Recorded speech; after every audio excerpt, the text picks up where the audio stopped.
Greetings, folks. Welcome. It's a great joy for Lynn and I to welcome a very dear friend of ours, Chris Keys. Chris is a former IT guy who left that career a few years back to become a full-time lay missionary with a terrific Catholic ministry that does campus ministry called CCO.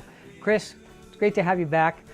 Chris has a delightful story to tell us today about an airplane, flight, and a candy jar. Would you tell us about that? Happy to, Marcel. Yeah, so I was in my previous job, I was flying to headquarters in Denver for a few meetings. All right. And we had quite the animated, colorful flight attendant on this particular flight. And she thought it would be a good idea to play a game. So she stands up at the front of the aircraft and says, "All right, I have a jar full of candies here. Whoever can guess the number of candies in the jar wins a prize." So I'm thinking, okay, I'm gonna take a crack at this, and I sort of take a stab, think, okay, I think it's this number. And then something inside of me goes, ask me. So I'm feeling like, okay, Lord, okay, great. The Lord wants to tell me the number. How many in the jar, Lord? So this number pops into my head, and I write that down, and I submit it with everyone else, and I won the prize. And the prize was a drink, but I don't drink, so I'm feeling quite affirmed in this process, heavenly. And so I say, well, could I get bumped up to business class?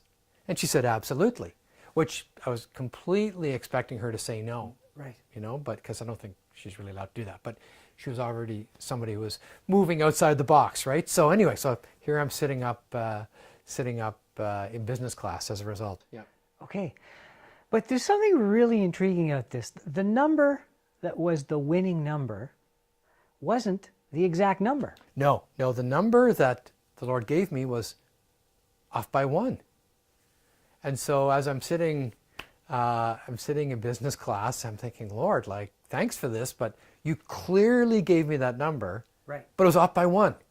So I'm like, Lord, like, okay, Lord, there must be a reason why did you give me the number that was off by one? Mm-hmm.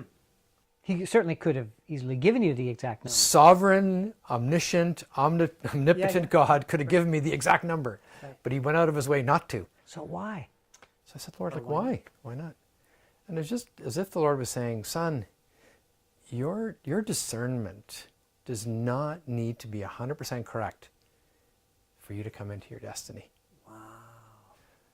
Beautiful word. Thinking, Lord, oh, okay. That's a pretty good reason. That's a really good reason. Yeah. That is such a cool story for a number of reasons. One of them is, well, there are a couple of words involved, right?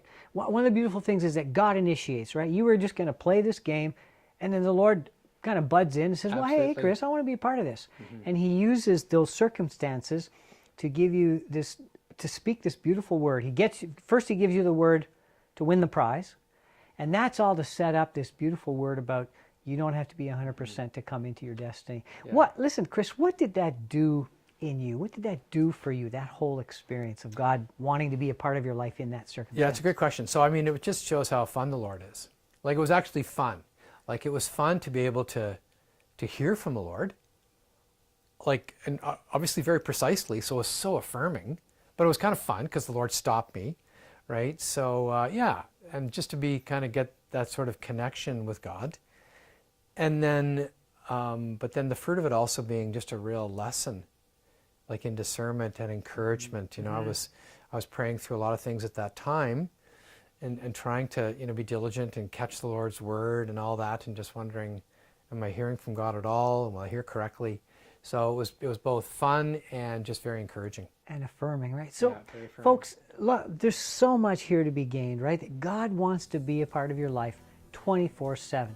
And he can take something as mundane as trying to guess the number of candies in a jar to speak a really beautiful, meaningful word.